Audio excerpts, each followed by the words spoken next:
people really enjoy that.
Hi, I'm Charles Mayer.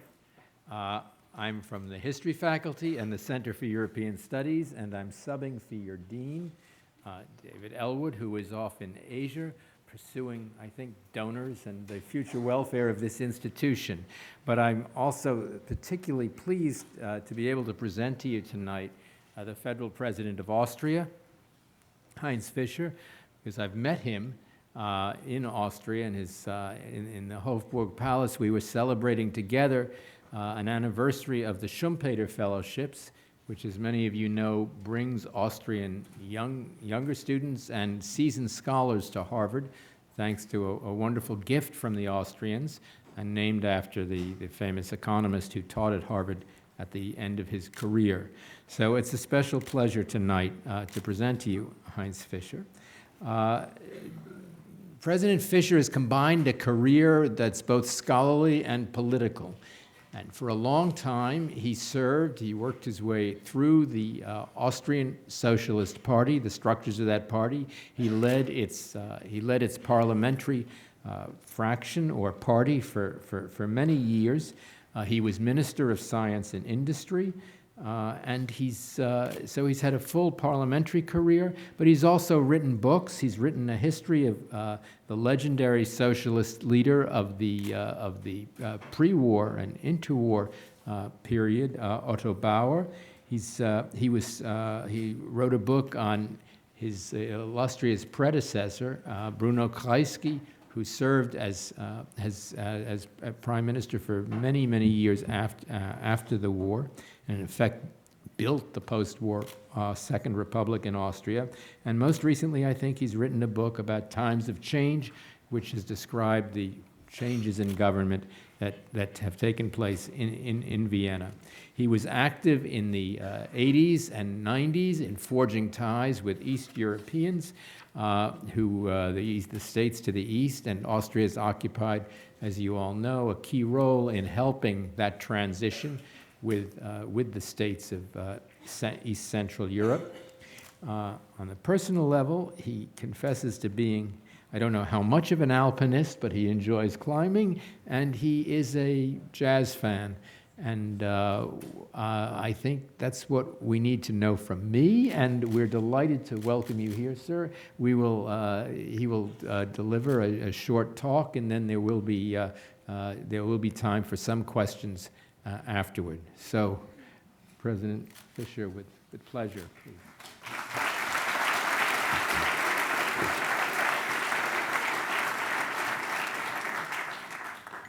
Thank you very much, Professor Meyer, for your kind introduction. Dear colleagues, ladies and gentlemen, I want to tell you I'm very happy to be here. This is an honor and a pleasure on the same time. Harvard has some significance for me because I had the privilege to be here, I must confess, 43 years ago as a postgraduate in Henry Kissinger's international seminar, and I still have profit from that, and I still have friends from that time. And it's also a pleasure to speak on Austria, my home country. I think it's a great country as far as its history, culture, achievements in many fields is concerned. It's a complicated country with a difficult history, particularly in the 20th century. And I believe if you talk about a country like Austria and other European countries, you have to say a few words to the history.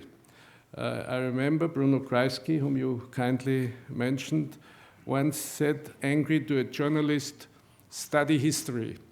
And in German, lernen Sie Geschichte, because he was convinced that the question was based on a wrong assumption of history. That may be true or it may be not true. Anyway, learning history, and you are a professor of history, is something very useful and very helpful. I want to make it practical.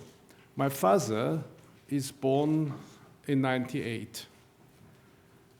And he, in the first 40 or 45 years of his life, he always lived in Austria, but he lived in 5 different societies. He had to learn 5 different anthems in that time, and 5 different passports. Because the beginning was the time of the monarchy. Until 1918, he was 10 years old. Then the great collapse, the great change, a monarchy with 50 million inhabitants, reaching till present Ukraine and including parts of Italy and whole Hungary and Czechia and parts of Poland and Slovakia, etc., was cut or reduced to 7 million. Then there was the post-war time, what we call First Republic, very difficult period in our history. Then we had the authoritarian period, 34 to 38. You know that the economic crisis, the heavy economic crisis of the 20s, demolished democracies in Central Europe. And the so-called strong man, an authoritarian system, was the consequence. Hitler in Germany, Mussolini in Italy, Pilsudski in Poland, Horthy in Hungary, the same in Romania, etc. And in Austria, it was the so-called Austro-fascism, which is also an authoritarian system. Then, Second World War, Austria part of Germany, no own special Austrian passports, no Austrian flag, and the whole disaster and catastrophe and the crimes of this Hitler area. And then Second Republic. And the Second Republic, for me, is an example that people can learn something from history. This is an old discussion. Can people learn from history, yes or no? Many are pessimistic and say people will never learn from history.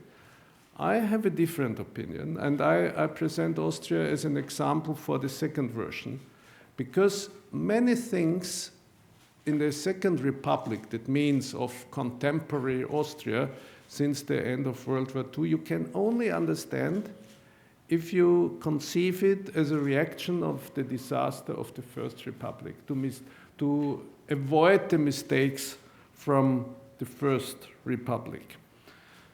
Now, as far as the Second Republic is concerned, I again can start with some personal remarks. I started my school when I was 6 years in 1944. This was the last year of the war. It was the time of bombing. My parents sent my sister and myself out of Vienna, Burgenland, the eastern province in Austria, to avoid the catastrophe of being hit by bomb raids. When I went to school, I don't want to be photographed in that moment. We had to raise our arm and to say Heil Hitler every morning. It was the time of the totalitarian system, Austria not existing. And then came the end of the war and a very, very big change. In April 1945, the war was not officially ended, but most parts of Austria were free already, and a democratic movement started in Austria. The Republic was rebuilt. We got our own territory, we got our own flag, we got our history back, so to say. And a new story started. And of course, I remember the time when Austria was divided in 4 Allied zones: the Russian occupation, the Americans, British, the French, that the little river ends was a border between East and West. It was, this little river was, so to say, the border where the Western world ended and the Eastern world started. And it went straight through Austria. But we were happy.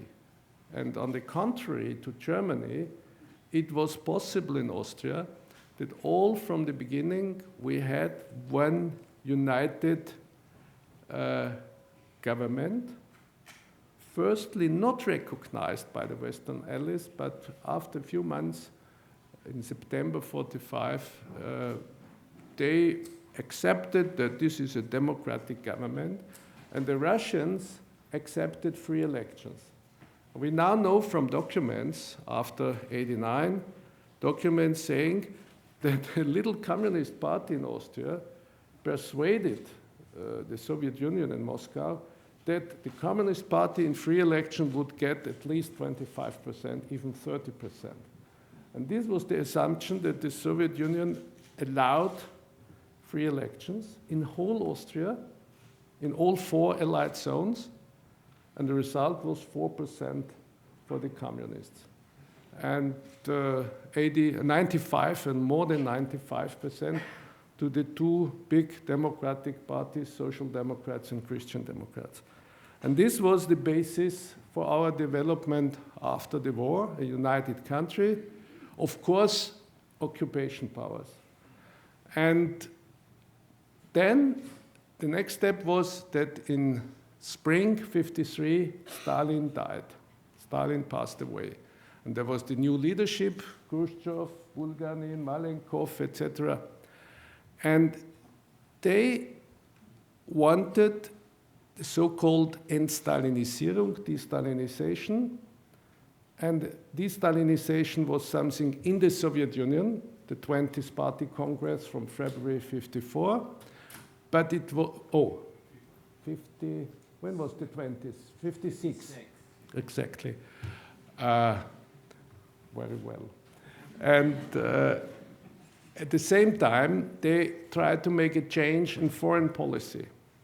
And the subject for the change, where they could demonstrate a new approach, was the Austrian State Treaty. I believe I have written it somewhere that there were 353 conferences of foreign ministers or their deputies to negotiate the German question and the Austrian State Treaty. And they were without success. But they changed their approach in '55. And the Soviet leadership said, if we demonstrate on the case of Austria that we are ready to negotiate substance, that we really not say niet, niet all the time, but make a compromise, it could help us in other parts of the world, in particular in the German question. And so they invited the Austrian delegation, high-ranking government delegation, to come to Moscow. Kreisky was a young Secretary of State in these days, since '53, participating, describing in his memoirs the negotiations with Khrushchev, lots of vodka, etc. But at the end, the concept of the state treaty was finished. The American administration admitted and agreed. John Foster Dulles was the American foreign minister.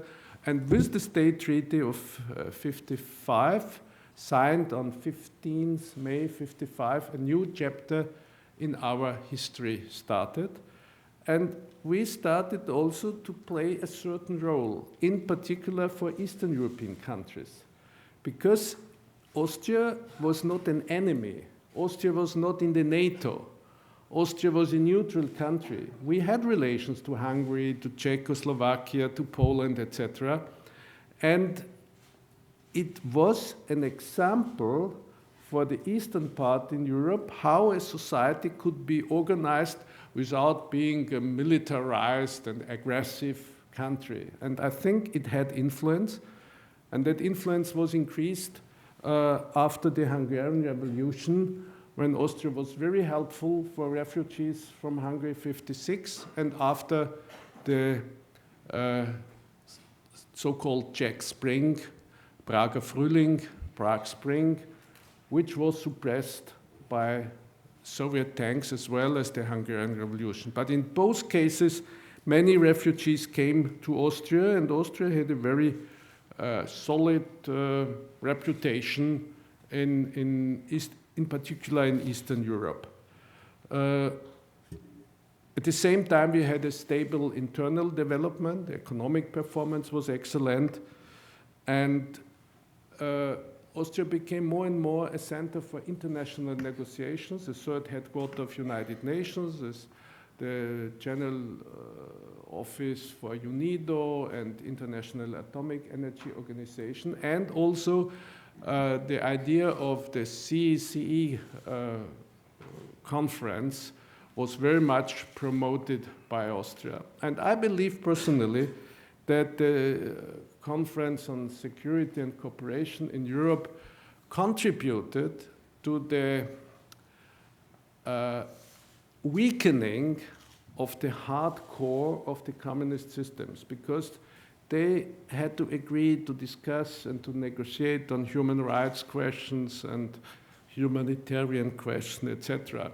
And in my opinion, I cannot go on details, it contributed to the very, very important year 89, when already before the summer 89, the Iron Curtain between Austria and Hungary was cut, when the doors from Hungary to Austria for some special reasons were opened so that refugees could cross the border. And then you know the rest of the development in this year, in particular the fall of the Berlin Wall in autumn, in November, the Velvet Revolution in Prague in December, and the collapse of the communist system as a whole. And this is probably a very, very important part of the history in the second half of the 20th century. There is a British historian who said the 20th century is the short one from 1917, the beginning of the Russian Revolution, till 1989, which was the turning point. And 89 was not only important for Europe, not only for Austria, it was also important for the European Union because it got a new impetus. Austria decided in this very moment, 88, 89, to join to the European Union, together with Sweden, Finland, and Norway. And negotiations were finished in 94. In Austria, a referendum was necessary. In Norway also. The Norwegian referendum was negative, the Austrian was positive. Sweden and Finland did not need a referendum, and so the European Union was enlarged by 3 countries from 12 to 15. And this was not the end, because the development in Eastern Europe was such that the former communist countries tried very hard to become as quick as possible and as soon as possible a member of the European Union, and if possible also, and even earlier in some cases, a member of NATO. And Austria was, so to say, in contact with this country all the time. We had several institutions to help Hungary, to help Czech Republic. They have, in the meantime, separated peacefully from Slovakia to build up democracies, to introduce market economic systems, and to prepare on a membership in the European Union. And I believe that the good image Austria has still in this part of Europe in particular has to do with our role in this transition period that we had to play and we wanted to play, and we played it.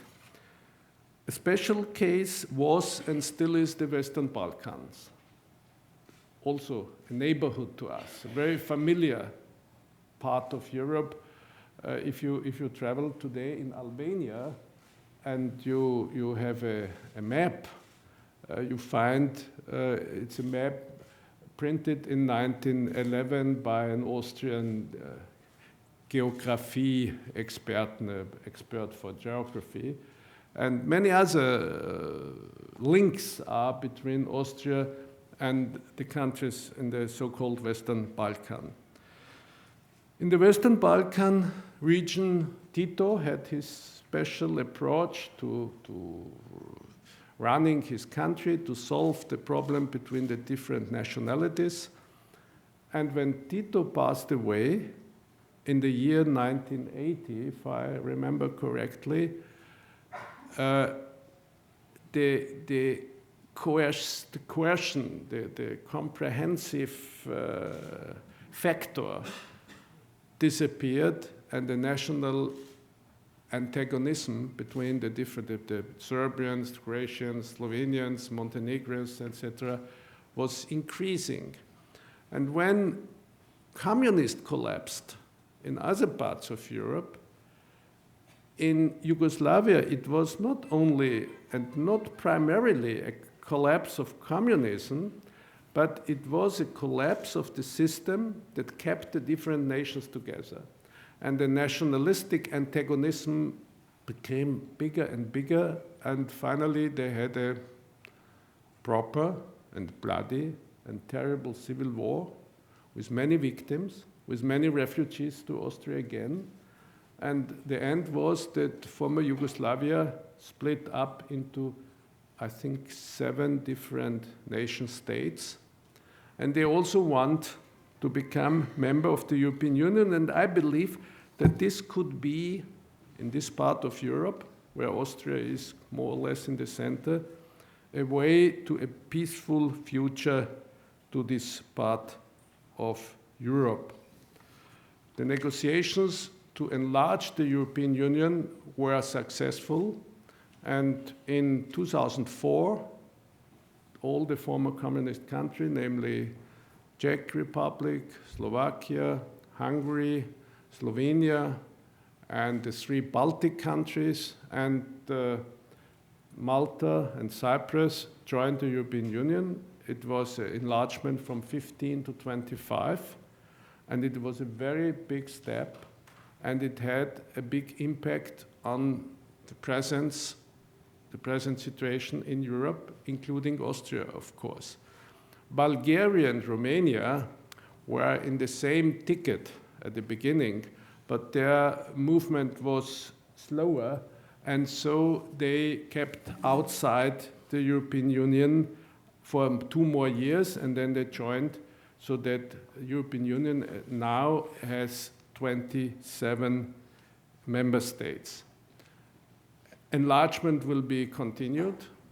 We are negotiating with Croatia. There is the possibility of Iceland joining the European Union for economic. And the other Western Balkan states also want to join, but now you have to judge every country case by case. You cannot say the Balkan, but you have to make a distinction between Montenegro and the new problem of Kosovo and Serbia, etc. But it will not take very long that the membership in the European Union will be more than 30, in my opinion. Dear colleagues, time is running in an unfriendly, fast way. I just want to say present Austria is a stable country. It's a country that has a remarkable economic performance. If you compare it with the time between World War I and World War II, it's remarkable. Our unemployment rate is the lowest in the European Union. Our income per capita, GNP, is number 4 in the European Union, ahead of Germany, ahead of France, ahead of the Scandinavian countries. Inflation is reasonable, and we have again a coalition government with great political stability. Also, it's not easy to have a coalition government with 2 parties of very similar size and similar strengths. The European Union was forced to understand that if you have enlargement, you need also deepening. You cannot keep the same mechanics that was working when the European Union had 6 members, or 9 members, or even 12 members, when you have 27 and are going to 30. It was the so-called Lisbon Treaty who brought those reforms who were limited enough that all 27 countries could agree, because this is not easy to bring 27 countries to an unanimous decision and to bring their interests on a common denominator. On the other hand, it must be functioning in such a way that the decision-making is easier, that the number of decisions where unanimity is necessary is reduced. You have a qualified majority. We have a stronger parliament. And altogether, I believe that the Treaty of Lisbon was a step in the right direction. Exactly a week ago, last week, I was in Brussels having discussions with the leading representatives, the President of the Union, Mr. Van Rompuy, the President of the Commission, Lady Ashton, who is responsible for foreign policy, the President of Parliament, Mr. Buzek. And of course, everybody knows that the last 2 years were very difficult for the European Union. It's the economic crisis that hit Europe, as many other parts of the world. It's the difficult and tiring discussion for the Treaty of Lisbon. And it's also the fact that a new system needs some time to work smoothly and to get acquainted and to work with it.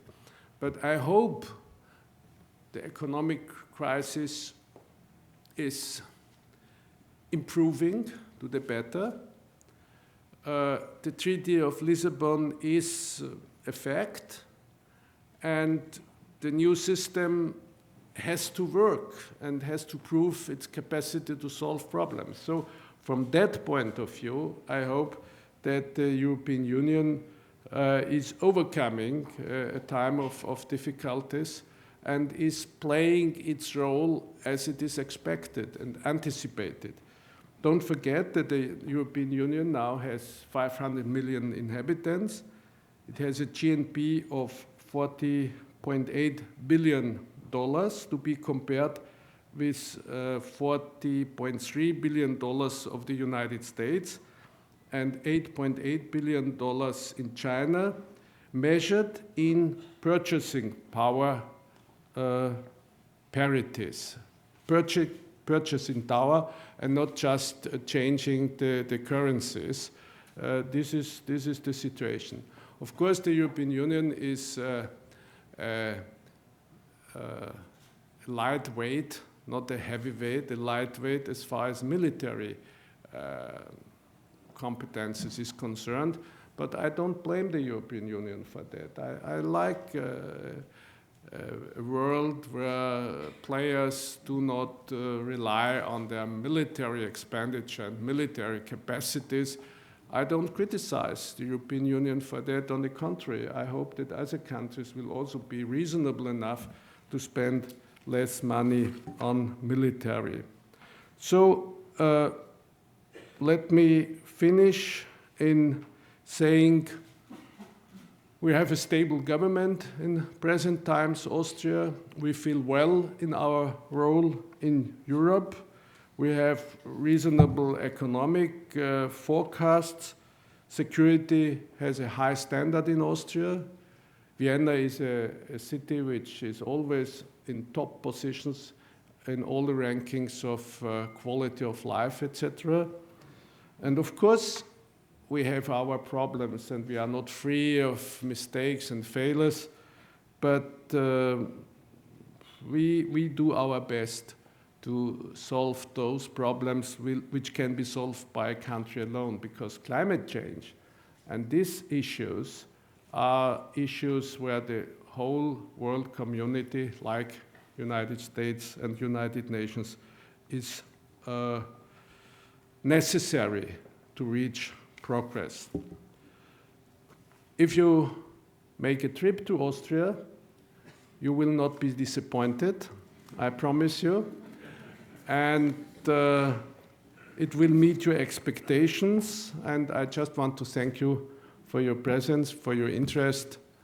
And in presence of a professor of history, I felt the obligation to use some time for a historic introduction, which may be missed at the end, but I keep to my time. Thank you very much.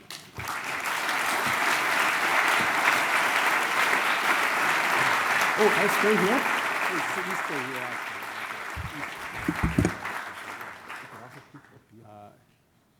We have a limited time for questions.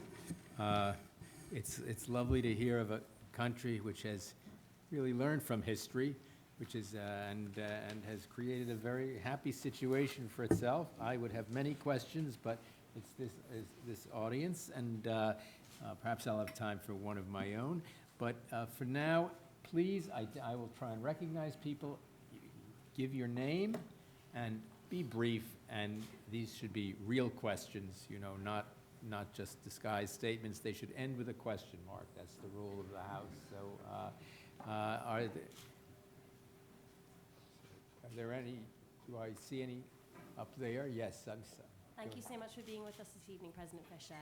My name is Jessica Stein. A little louder, please. Sorry, my name is Jessica Stein. I'm a sophomore in the college.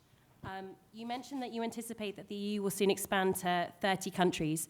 What do you believe is needed for greater cohesion across the continent, particularly in light of what may be seen as increasing signs of disunity, even on a domestic level, for instance, in the case of discrimination of the Roma in France and tensions with the Muslim community in the Netherlands? Is this a question about the ethnic clashes in Europe or about enlargement? I'm not... I suppose both, actually. What role could the EU play in facilitating communication on a domestic level within between different ethnic groups, but also in terms of enlargement? Well, I can say that this problem, of course, is identified as a great problem in whole Europe. It's a fact that technical and other preconditions are given that people want to migrate, and some are forced to do so if living conditions in their countries are dangerous and life dangerous. And so you have a high pressure of immigration in different European countries. Austria is included from that. We have already, so to say, a basic presence of migrants from the time of Hungarian Revolution, from the time of the Czech Spring Revolution or movement. We have 80,000 Bosnians from the Yugoslavian war. We have people from Chechnya, from Afghanistan. And therefore, this is a big subject, a sensitive subject. And I'm happy to say the governing parties, the Catholic Church, they are on the position of human rights declaration. All men and women are born under the precondition of equal rights and being equal to each other. But we have a movement on the right side of our political spectrum who antagonize this policy and who understand that they can win popularity by having a tough language against foreigners and immigrants, etc. This is a dispute we have already since 20 or more years. It is a similar situation in other European countries. In some of them, it's even more antagonistic discussion. In France, the decision to expel people from the Roma and Sinti minority. In Sweden, you have a new party. So this is a problem. This is existing in Europe, and it's a difficult problem.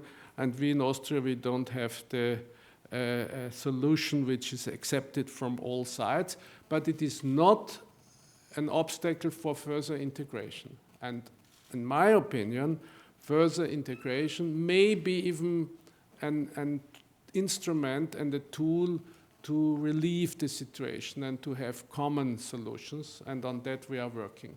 The Austrian, if I'm correct, the Austrian constitution places on the federal president a certain moral role to speak to issues like this, does it not? I mean, you have that duty almost inscribed in your effort to speak out on these issues. It's not in the constitution, but it is true that it is expected to a certain degree, and you have to find a balance between two unwritten rules. Namely, the one is to not to interfere in party political antagonist discussions and to be objective. And the other is to raise your voice if it is necessary to take a position in a question of principal importance, and saving human rights has principal importance, and therefore from time to time I have to address this subject and to be careful but express a certain position. Great. There's a question here. Thank you very much. My name is Sophie Fry and I'm an undergraduate at the college. Recently you talked to the United Nations about the Millennial Development Goals, and I was wondering what you thought the international community needs to do in the next few years in order to work towards and achieve these goals. The goals of the millennium. Yeah. Well, I found it a great step in the right direction when in the time when Kofi Annan was General Secretary of the United Nations, these Millennium Goals were formulated. And it's based on a very wide consensus inside the United Nations, but of course it's easier to reach consensus about such goals than to really stick year by year and budget by budget and decision by decision to these very goals. And this meeting of the United Nations had, beyond other goals and duties, the task to make a review on these Millennium Goals. And there are some fields where progress has been made, HIV, for instance, and in certain countries, great progress has been made, but it's not enough, and we need a very strong determination in the coming years to reach sufficient progress in these very important goals against hunger, against not going to school, having medical care, having the possibility for a roof, shelter, and etc., etc. So I stand to these goals of the Millennium Declaration of the United Nations. Up on the mezzanine there. Thank you, Mr. Honorable President, for your speech. I'm John Soylu from Turkey. I'm a freshman at Harvard College. I wanted to ask about the last presidential election. It resulted in a landslide victory. How did the election made you feel about the lack of a strong opposing candidate? And what does this show about the Austrian democracy? He was too popular. No, the situation is that we have the president in Austria is elected by general elections, by the people, on contrary to Germany, for instance. They elect the president in an expanded parliamentary assembly. And the same is the case in several other European countries. If you are elected president, the second election is usually easier than the first. If you don't do silly things in the first period, and if you fulfill the expectations in general, people say, we know who he is, we know his wife, we know his character, why should we change? This is a basic mood, and on that basic mood, some presidents in the second elections, and we had not so many, were elected with 55 or 56 or 65 votes. This is possible. In my special case, was it so that the Conservative Party did not present a candidate. I had two more candidates, one from the so-called Freedom Party, which is the third biggest party, and one independent candidate who has a small party called the Christians. And these elections brought a result of 79.6%, and this I was very happy. And of course, it's a big responsibility, but so you have a second period, and then the constitution says, no, we have 2 periods possible, one behind the other, and I have now 5.5 years ahead of me, and if I have a chance to come to Harvard again, why not? And write some more books, but you know, I'm sure Barack Obama must really be jealous of this system. But I also am jealous of Barack Obama in some respects. We have a question from a Santa Cruz lifeguard here.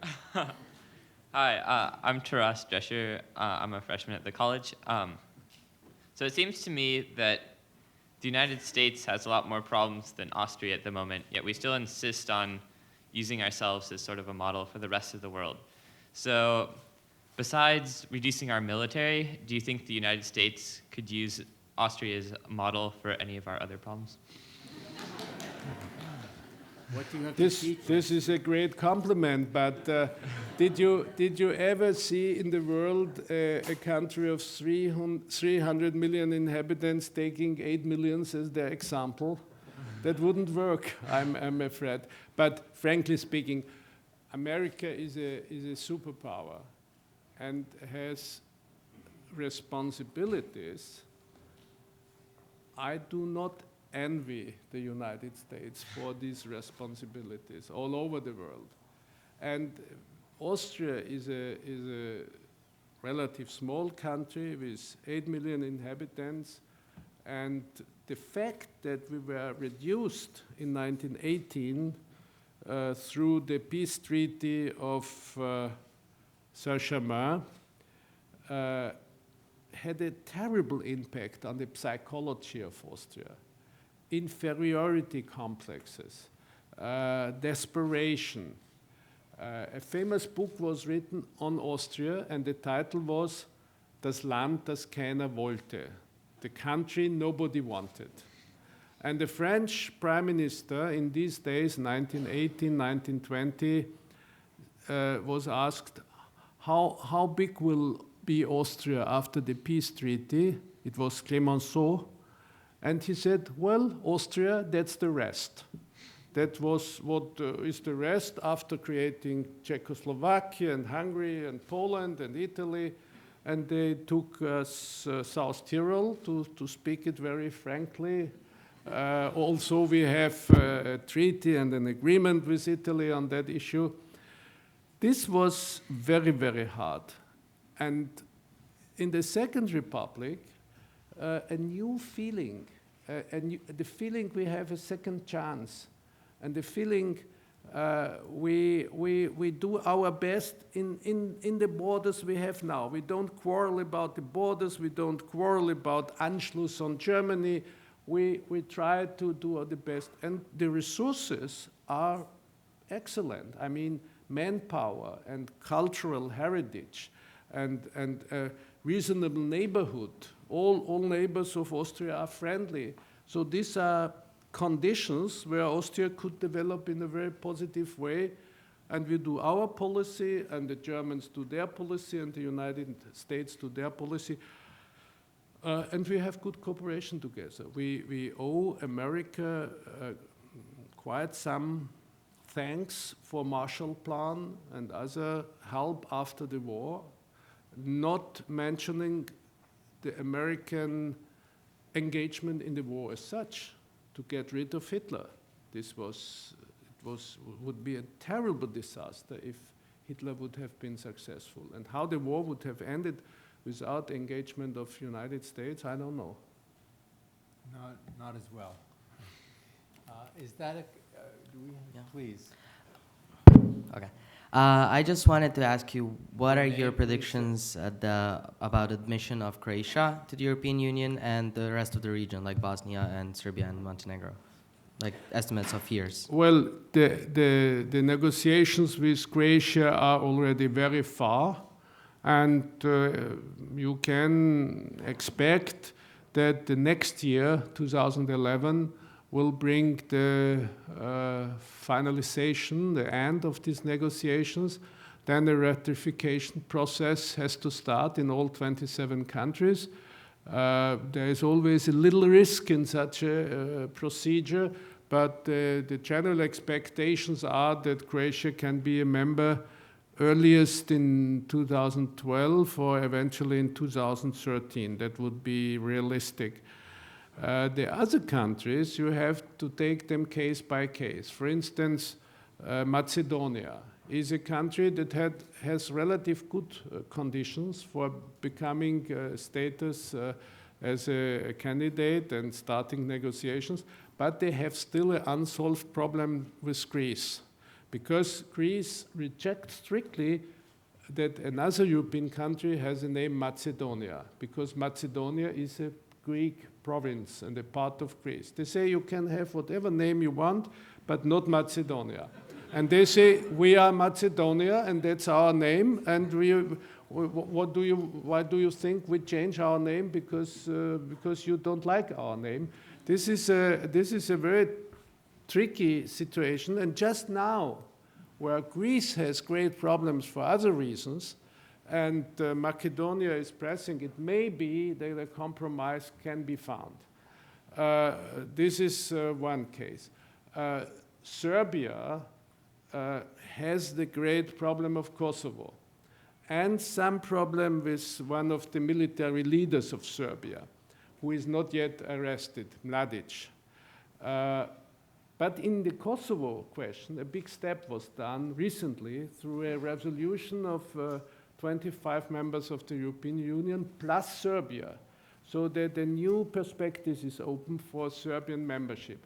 Albania has too much internal quarrel. Since 1 year, parliament doesn't work properly. The opposition is saying the elections have been cheated and they don't work in the parliament. The internal situation is such that I don't expect in the near future. So you have to take it case by case, but for sure the next will be Croatia. We have time for two very brief questions, and there are questions here, and there was one there. I can't get you all in, but we'll turn to this one. Hi, Tammy Wisco with the Mid-Career MPA program here at Harvard. Just wondering, how likely do you think it is that the Vatican, as a nation state, will join the EU, particularly given the, I'm not joking, actually, and particularly given the light of the economic crisis in Southern Europe? Are there any possibilities of that? Did I understand correctly? The Vatican?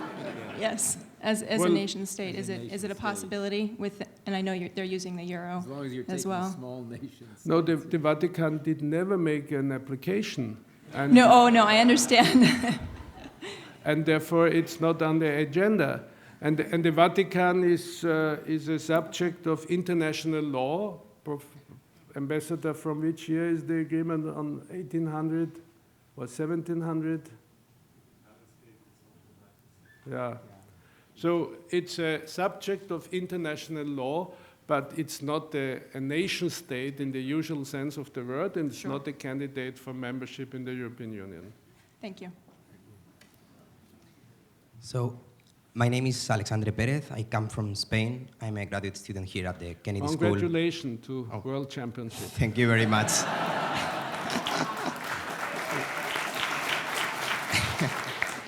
Clearly, it has been thanks to my role on that. But so, well, I'm a student here at the Kennedy School and at Stanford Business in California. So, in the last couple of decades, we have seen a strong increase of economic power of several countries like China, Brazil, India, etc. And to put it in simple terms, in the next years, it's gonna get harder and harder to have an efficient conversation in a table in which you have all these new countries and the countries that were sitting before, like the US, Japan, Germany, UK, France, Italy, etc., etc. Shouldn't we have Europeans a strong single voice if we want to have a strong impact in what's going to be decided in the next years? And if the answer is yes, what should we do to get it there faster, as fast as possible? Thank you. I don't have any doubt that the basic idea of the European Union is, on the one hand, to preserve and provide peace in Europe between countries who had so many times wars and fights and antagonistic competition. And I believe that we have made a long way, a successful way, to have the Union as an instrument of peace. This is the one thing. The second raison d'etre of the European Union is to acknowledge that China, with 1.3 million, is a factor and a substantial and from year to year growing. And the same is the case with India, and then we have the United States, as you said, and we have Latin America, etc. So if we want that interests of Europe and the European image of culture and society is having a strong representation, you need a sort of cooperation in the European Union. But never in history such a creation, such a unification was made on peaceful steps. It was always the result of war or military force. The European Union is the first time creating such an entity in a peaceful way, and this is complicated, and this is full of obstacles. And look at the polls in European countries. Many of them, the European Union has lots of criticism. And to improve the speed, because China is growing in its importance and Brazil is growing in its economic capacity, could mean that the climate in the European Union and the acceptance in the different populations is declining, and that we must avoid. And so we have a complicated balance, as much as possible speed, but as much as possible positive reactions in the individual countries, and to find the best solution to combine these two necessities. This is the art of policy, and it's really art. Politics sometimes is a skill, art, and for this European project you need a lot of what we call in German Fingerspitzengefühl. Do you have an English word for that? Sensitivity, delicacy, a knack for knowing what you can do and what you can't do. Knowing that, let me say, I think we have to end the session Thank you. here. Thank you. I think President Fischer certainly deserved his 79% majority, and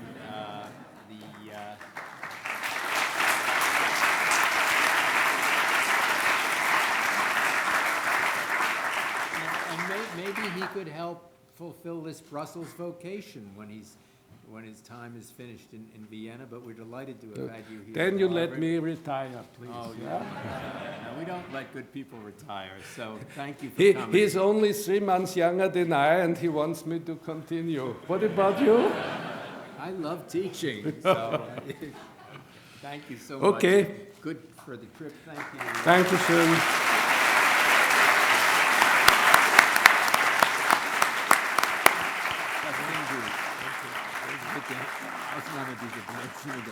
Ja, ich habe Sie nicht verstanden. War okay. War okay. Danke.